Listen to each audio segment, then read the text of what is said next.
Let's hear it from Mr. Iaquinta. There he is in that familiar spot. I love it with the Yes, smile. Al, how are you? I'm good, man. I'm good. This is crazy. This is it. This is it, huh? This is it. But don't worry. It Okay. the train will move along and we'll be somewhere else. So don't worry about that. But Are you gonna be on at the same time? The timing's big. The timing's big. Because I would wrestle in the morning. This is like I don't know how long. I would wrestle in the morning. I'd come home. I'd eat a little bit. I'd sit down. I'd watch the MMA Hour. I'd probably try to fall asleep for like a half an hour for an hour, and then go back to train at night. This is yeah, rough, man. What are you doing? I'm good. Don't It's worry. good though. It's I got good. you. It's good. It's good. Don't worry about me though, bro. No, no. Do your thing. Listen, I worry about you. I want the routine. I'm all about routine. Same time, Al. Don't worry about it. But we'll deal with that later. Okay. Now's not the time for the future. Let's talk about the present. It's good to see you. I'm very confused. On Tuesday, Dana said this fight's not happening. Then it's supposedly happening. Then we get, is it happening or not? Are you fighting Justin Gaethje in August in Lincoln, Nebraska? The contract is signed August 25th, Lincoln, Nebraska. It's on. Justin Gaethje, 5 rounds. Headliner. It's on. What is Dana talking about? He doesn't. Is he still? They should start. He doesn't know what is going on anymore. So I don't know what they're listening to him about. It's on. We're fighting. We're fighting. Okay, so when he did that interview with one of your coaches, Matt Serra, there was no problem. Like you were like, "What's going on here?" In your mind, the fight was on, or did something happen after the We're, interview? we had a few things that needed to be worked out, you know, and they got worked out. So now the fight's back. The fight's on. The fight's on. Okay, You know. you feel good about it? Good enough good enough to fight. Yeah, just good enough to fight. They gave me just enough. They gave me just a little bit more, a little Oh, yeah. something. Well done. No, not really though. I don't know how I feel about it. I don't know, but I love fighting, and Yeah. Justin Gaethje is a great fight. And August 25th is a good day. It's just it all works for me, you know. So you weigh everything in, and like I was telling Volante was like, dude, what are you doing? You're gonna fight in the summer? I need to fight in the summer because if you don't have a fight in the summer, it's a shit show on Long Island. I need something to keep me focused. I got a lot done when I have a fight coming up, you know. So it's got to be focused on stuff. I'm focused on getting in shape, you know. Took a little time off. I got to get back. I got to get back. We got a tough task ahead of us. Justin Gaethje's no joke. That guy, it's about a round and a half of hell. You know, I got to be ready for a round and a half of absolute hell. Then he starts slowing down about the midway through the second round. But holy shit, that first round, you know, we gotta sit, we got talk with Ray, get a game plan going. This is good. This is this is the first. This is gonna be weird. It's gonna be weird that I haven't had a layoff before this fight. That I'm Mm. going right back into another fight. I mean, he hasn't. He's going one to another. I don't know. He needs time off. I don't know. He needs time off. That's another advantage for me. He needs a break. I've had a break. I've been on break. I'm good. You know. I took a couple weeks off after Khabib just to heal up everything. But I don't know. I think it's not a good fight for him. I don't think it's a good one for him. Not now. Take a little time. Take a little time. Relax. You know. Your chin. I don't know. You need time. He needs time. So are you surprised he took the fight? I wasn't even looking to fight. I was like, whatever. I fought. Maybe I was thinking they'd want me to fight in November at the MSG card or something. But apparently, after the Khabib fight, I'm in high demand, and with high demand becomes a pay raise. You know, Yes. so I'm not just accepting any fight on short. You know, you gotta. So I forgot what I was even talking about. I just started thinking about something else. Did you get a pay raise? little bit. I got a little bit of. They made adjustments to the contract. I knocked the fight off my contract, and they bumped me up a little bit. So it was as if I won the Khabib fight, and I get a next fight will be one fight. There'll be one fight left on my contract. So I'm happy about that. It'll be good. I can either fight it out, or then they'll really have to, And this is a big fight. This is the perfect fight for me to really show where I'm at. I took that last fight on a day's notice. I think it would have better, more time to think about it, prepare for it physically, mentally, to, train for 5 rounds. This time I'm going to be training for 5 rounds. And it's an opponent that I think, he's gotten his whole career he's just been so crazy. Go ahead, nuts, just fight. He fights like a freaking tough guy, but you know what? It comes to a point where you can't do that anymore. Not saying that he can't anymore. He will. He's gonna. It's gonna be, like I said, it's gonna be a round and a half. That's just out of control. But I think it's a good fight at the right time. I think it's good. I think we're right where we want to be. This is what I want to do, man. This is where I want to be. Main event, Justin Gaethje, guy's tough as nails, but he's not unbeatable. Two guys, he's 1-3, 1-2, excuse me, in the UFC. So I think it's going to show. Everyone's going to see where I'm at. I'm going to make it look better than Eddie Alvarez and Dustin Poirier did. Absolutely. Is there a part of you that thinks that he's a little bit damaged goods? Like, okay, this is also a good time to fight him because he's wearing down a little bit. He's taken an incredible amount of damage in his last 3 fights, right? Even the Michael Johnson fight, he was rocked there for a second. So do you feel like this is a good time that at some point his killer be killed style will come back to haunt him, and maybe it's now? Yeah. I think it's come back to haunt him more in the UFC than not. You know what I Yeah. mean? That's not really like a great. That's a kind of like a flip. It's like a coin toss of a style. You just go kamikaze. Let's go. Either I'm gonna, it's. I think I'm more. I'm just more tactful, more game plan oriented. I just feel like, I don't know. I don't know if there's a game plan going into his fight. Do his coach talk to him about a game plan of like, this is what you're going to do? Because he does the same thing every fight. He just, there's no difference compared to the opponents he fights. So it's just, you got to make little adjustments. I think at this level, it has to be those little adjustments. That's the adjustment that Eddie Alvarez made. That's the adjustment that Dustin Poirier made. You make adjustments at this level, you're going to win.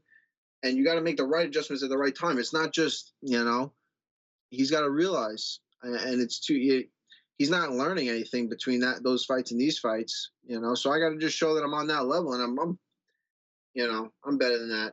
I'm way better than that. So I think it's perfect. It's a perfect fight.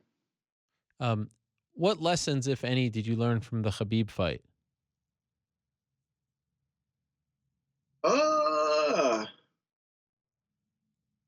I don't know. What lessons did I learn? I learned that I definitely have a lot of things to work on. That was obvious.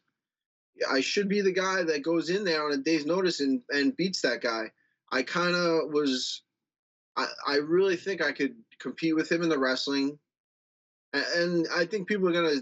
If I say now that I think I could beat him, I shot in on takedowns and I could have finished them, but I elected to let it go and punch him because I was just focused on knocking him out. I think I wanted to get that knockout, and maybe it seemed like everyone was. That was kind of like the game plan. I don't know.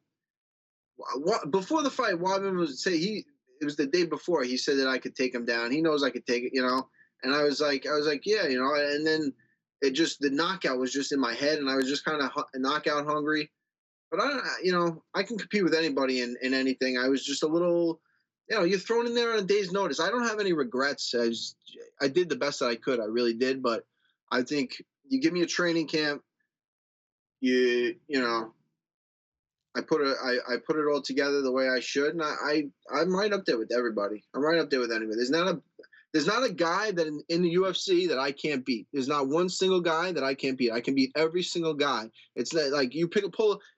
There's some guys that they'll just never beat a top 10 guy. It'll never happen. I can beat every single guy in the top 10. I just have to fight my fight the right way, and that's what it comes down to.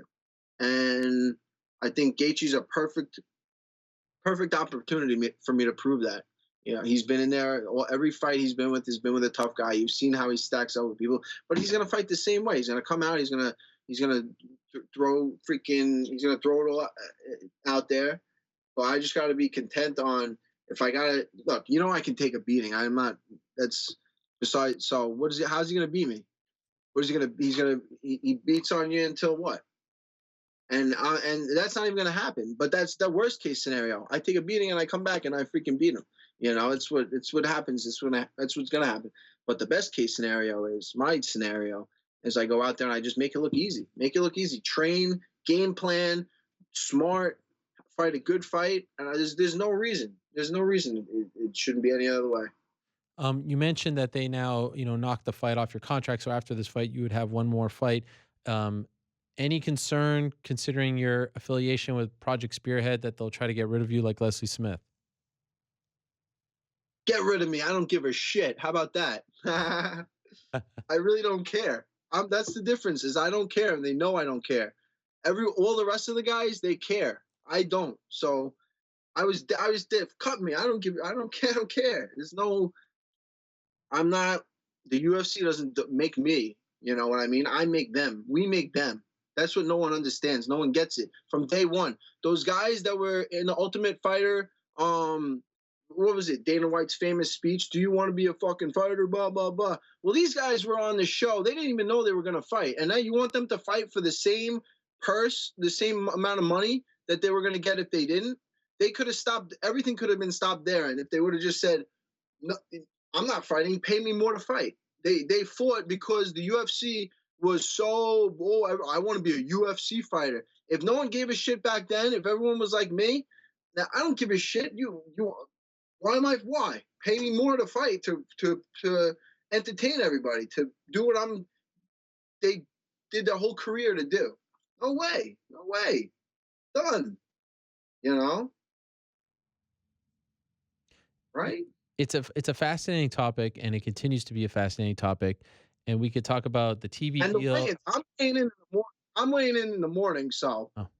Well, that was actually what I was getting to. Here we have last week, Dana White saying that he's going to change it back to 4:00. And I spoke to 10 fighters at the event. A bunch of them tweeted me. I've not spoken to one fighter who said his sense of reality is gone. It's gone. It's shot. It's absolutely shot. It's scary. He's putting our health at risk. He's going to put the weigh-ins. So why did you move the weigh-ins in the first place? Because he wanted more exciting, in his mind, he wants more exciting fights. How are you going to get more exciting fights? Give the fighters more time to recover, right? Which is also beneficial to us because it's healthy. You know what I mean? It's healthy for us to replenish that. But then what he didn't realize is now people are not making weight more. So this actually was a bad move. Even though it's healthier for the fighters, we're going to move it back to the nighttime because he interviewed a million fighters. I haven't seen one that won it at night, So his sense of reality, you can't, it's almost like you do an interview with him now. It's not about the truth. It's about his agenda. So I'm weighing in the morning.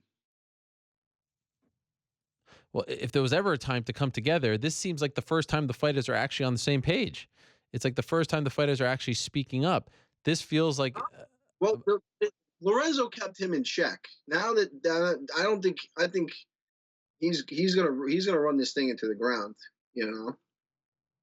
because now he's just saying whatever he wants to say. No one's keeping him under wraps. He's saying whatever he wants to say, and you're just gonna move the weigh-in. What fighter did you interview? He said, we interviewed it. We got 550 fighters on the roster. We interviewed more than you. I don't think so. I haven't talked to a fighter that was interviewed or was talked to about moving the weigh-ins back to the nighttime. I think it's about him, It's all about him. It's about him. And if it's not about him, he wants to get right in there. It's not. He did great. You're out. He's got one foot out the door. Just go, man. No one go. He's done. And I don't give a shit. I don't care. I know I can see. I'm gonna say it. I think 50% of the people don't see it. 50% of the people are just too scared to say it. I think everyone's on board. It's like you just you I don't know. It ruins everything. It like a fight with Justin Gaethje. There should be no hesitation. It should just make it work, man. Make it fucking work. Right? That's the fight you want to see. I want to see. I want to be in. They want to be in. Everyone wants to be a part of this thing. Fucking make it work, dude. Don't go out there on an interview. Don't go out on an interview and say, "Oh no, it's not happening." Make it work. You're the promoter. This is your job. Don't put freaking Alistair Overeem on the undercard because he can't sell pay-per-views when you're the promoter. You brought in a guy that it's like a freaking it's like a peanut butter and jelly sandwich. You can't fuck that up, right? CM Punk, it shouldn't be a thing that you can fuck up. He managed to fuck it up because Michael Johnson won the fight, and now he's talking shit about Michael Johnson, and he's got Alistair Overeem on the undercard when the guy Razor Blades freaking knocked him out. Razor Blades should be gonna win on pay-per-view. He should be the guy right now. He should be upset. Where am I? You put me on the undercard. I finished Overeem, and you're talking shit about Michael Jackson, Michael John. Like, what's going on? I love this sport so much. It kills me. I'm like, oh, I love the guy Razor. I thought, you knock out Alistair Overeem. That's what it's all about, man. That was crazy. Crazy. Oh, it broke my heart, that whole thing. I was devastated. Devastated. But Michael Jackson, you were upset with the way Michael Jackson fought. You're upset. You put a reporter in the fight. What do you expect? Like, you didn't pick a fighter. You know what would have happened in Pride if CM Punk wanted to fight? Remember Dos Carlos Jr.? Yes. With the mask on? Yes. You want to fight in UFC? Come on. We're going to put you against Crow Cop. Boom! Crow Cop. Yeah. Now Crow Cop, look at Crow Cop, legend. The guy can fight anywhere. Everyone knows him. This is what they do. They promote their fighters. They're a promoter. We need a promoter. We need a promoter. And I think the fighters, it's this weigh-in thing is the last straw. This is gonna kill him. This is gonna put him in. You're gonna see. He's gonna say something. It's gonna get even worse. It's gonna get worse before it gets better. It'll get better though. What do you think? So what do you think happens? Do you think the fighters are actually band together and not weigh in when they're being told to weigh in now and stick to the early morning weigh-ins? Well, I'm weighing in the morning. Okay. So, I mean, I think if Justin Gaethje, I think he would rather fight in the morning, so he should weigh in the morning with me. And I think I heard there's a few other fighters on the card, and I think they'll weigh in the morning too. So yeah, we'll weigh in the morning. I'm pretty sure we're all weighing in the morning. Al, pleasure as always. We've had some fun times on this show, and I always appreciate your support. And I'm happy that this fight is on. I'm happy you're smiling, and we'll be talking again. But I just wanted to thank you for everything and wish you the best in training for this you, fight. Ariel. This is awesome. This is great. Congratulations. I remember when I was dying to. I wasn't even dying to get on the show. I used to just watch the show like it was the every week I'd look forward to it. And then I remember we did our first interview when I was on The Ultimate Fighter leading up to the finale.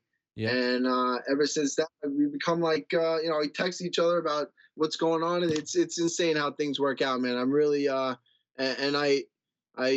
always been awesome. You've always been a great person, upon everything. So I wish you the best of luck with ESPN. Do your thing, man. Congratulations. Thank you, Al. All the best to you. I'll talk to you soon.